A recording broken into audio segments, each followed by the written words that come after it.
Hi friends, எல்லாருக்கும் வணக்கம். நாம் இன்னைக்கு என்ன ரெசிபி பார்க்க போகிறோன்னா உருளைக்கிழங்கு பால் கூட்டு.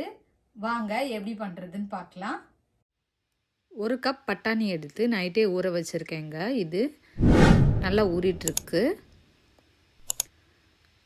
இதை ஓரமாக வச்சுக்கலாம். அதுக்கப்புறமா இது கூட நம்ம கொஞ்சம் உருளைக்கிழங்கும் ஆட் பண்ணிக்கலாம்.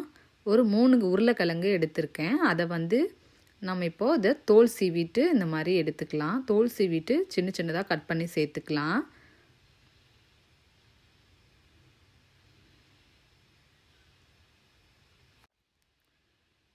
இந்த மாதிரி தோல் உரிச்சிட்டு கட் பண்ணி தண்ணியில் போட்டு வச்சுருக்கேன்.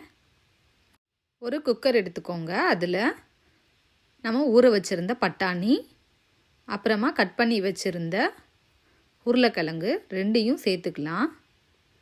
சேர்த்துட்டு இதுக்கு தேவையான உப்பு சேர்த்துக்கலாம். இது லைட்டாக இந்த அளவுக்கு மூழ்கிற அளவுக்கு தண்ணி சேர்த்துக்கோங்க. நீங்கள் குக்கரில் சேர்க்காம கூட அப்படியே வேக விட்டுக்கலாம். இப்போ இதை நம்ம மூடி போட்டு ஒரு விசில் மட்டும் விட்டு எடுத்துக்கலாங்க. ரொம்ப விட்டீங்க அப்படின்னா குழஞ்சு போயிடும். இப்போது இது வெந்துட்டுருக்க டைமில் இதுக்கு என்னென்ன தேவையான பொருள்னு பார்த்துக்கலாங்க.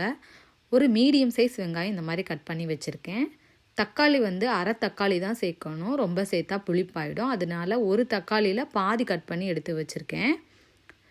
அப்புறமா 2 பிரிஞ்சலை, பட்டை, 3 கிராம்பு.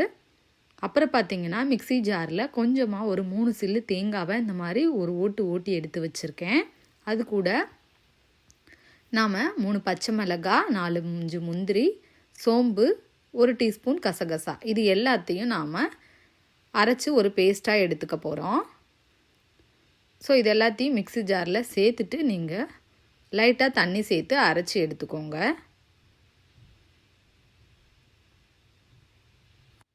இப்போ பார்த்தீங்கன்னா குக்கரும் ஒரு விசில் வந்திருக்கு. ஸோ பட்டாணியுமே நல்லா வெந்திருக்கு பாருங்கள். நீங்கள் 2 விசில் விட்டீங்க அப்படின்னா ஃபுல்லாகவே குழஞ்சி போயிடும். ஸோ இது நல்லா தான் வெந்திருக்கு ஒரு விசில்லையே.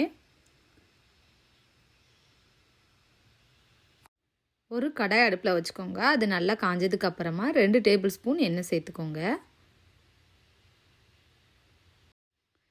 எண்ணெய் நல்லா காஞ்சதுக்கு அப்புறமா இதில் பட்டை, கிராம்பு, அப்புறமா பே லீஃப் சேர்த்துக்கலாம். சேர்த்துட்டு இது நல்லா பொரிஞ்சதுக்கு அப்புறமா நறுக்கி வச்சுருந்த வெங்காயம் சேர்த்துக்கலாம். வெங்காயம் சேர்த்து நல்லா வதக்கி விடுங்க. வெங்காயம் நல்லா கோல்டன் ப்ரௌனாக வதக்கணும்னு அவசியம் கிடையாது. லைட்டாக கண்ணாடி மாதிரி வதங்கினா போதும். ஸோ ஒரு 3 மினிட்ஸுக்கு வெங்காயத்தை நல்லா வதக்கி விடுங்க.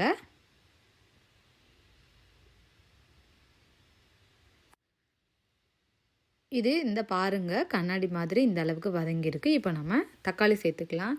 நிறைய தக்காளி சேர்த்துறாதீங்க. அரை தக்காளி மட்டும் இந்த மாதிரி கட் பண்ணி சேர்த்துக்கோங்க. இதுவுமே நல்லா வதங்கணும்னு கிடையாது, லைட்டாக வதக்கி விட்டால் போதும். இந்த அளவுக்கு வதங்கினதுக்கு அப்புறமா நாம் இதில் பட்டாணியும் உருளைக்கிழங்கையும் சேர்த்துக்கலாங்க. சேர்த்துட்டு நல்லா கலந்து விடுங்க. இது எல்லாம் நல்லா கோட் ஆகுற மாதிரி கலந்து விடுங்க. தண்ணி இருக்க மாதிரி தெரியும். ஸோ நம்ம பேஸ்ட்டு சேர்க்கும்போது இந்த தண்ணிக்கு அது ஈக்குவல் ஆகிடும்.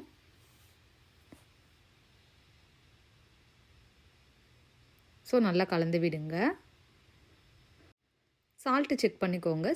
செக் பண்ணிவிட்டு பத்தலைன்னா ஆட் பண்ணிக்கோங்க.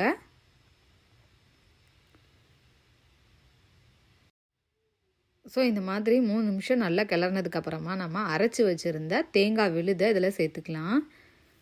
சேர்த்துட்டு இதையும் நல்லா வதக்கி விடுங்க. ஃபுல்லாக எல்லாம் நல்லா கோட் ஆகுற மாதிரி நல்லா கிளறி விட்டுக்கோங்க. தேங்காய் சேர்த்துட்டு ஒரு 4 to 5 மினிட்ஸ் மட்டும் வச்சுக்கோங்க அடுப்பில்.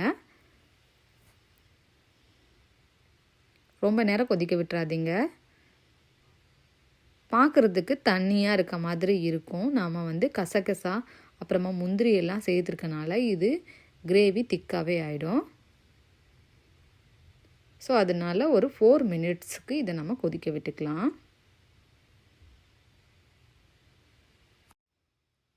இப்போ ஒரு 5 மினிட்ஸ் ஆகிருக்கு பாருங்கள். கொஞ்சம் திக்காயிருக்கு.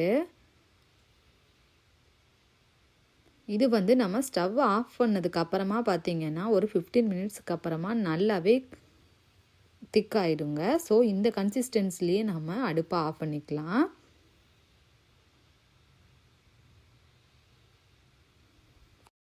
ஸோ நம்மளோட சுவையான உருளைக்கிழங்கு பால் கூட்டு ரெடி ஆயிடுச்சுங்க. இது சாம்பார், ரசம் எல்லாத்துக்குமே ஒரு சூப்பரான காம்பினேஷனாக இருக்கும். ஸோ நீங்களும் இந்த ரெசிப்பியை ட்ரை பண்ணி பாருங்கள். ட்ரை பண்ணிவிட்டு எப்படி இருந்துச்சுன்னு கமெண்டில் சொல்லுங்கள். எங்களோட சேனலுக்கு மறக்காமல் சப்ஸ்கிரைப் பண்ணிக்கோங்க. லைக் பண்ணுங்கள், ஷேர் பண்ணுங்கள், கமெண்ட் பண்ணுங்கள். தேங்க்யூ.